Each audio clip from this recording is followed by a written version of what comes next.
Alors Agrès, on retrouve tout de suite Franck Ménestré. Bonjour Franck, vous avez pu rencontrer ce matin des proches de Jonathan. Que vous ont-ils dit?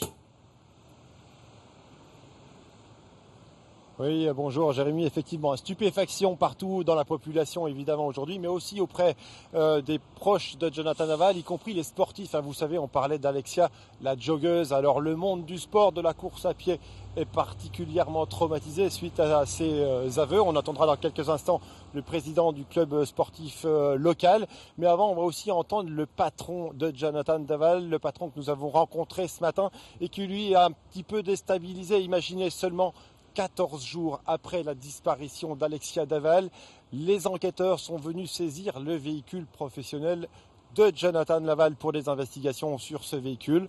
Une saisie en totale contradiction avec le rendez-vous prévu le matin même de la disparition d'Alexia, de Jonathan avec son patron.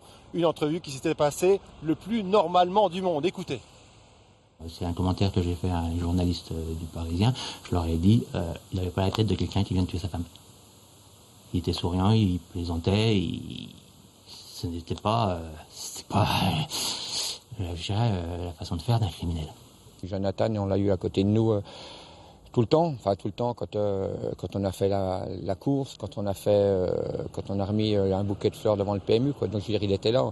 Et c'est vrai qu'il y a des gens qui se sont sentis trompés. Je veux dire, après voilà, trompés, trahis. Moi, personnellement, je l'ai toujours défendu. Je vous le dis, je vous le redis, je n'y croyais pas un seul seconde. C'est jamais passé dans ma tête, jamais.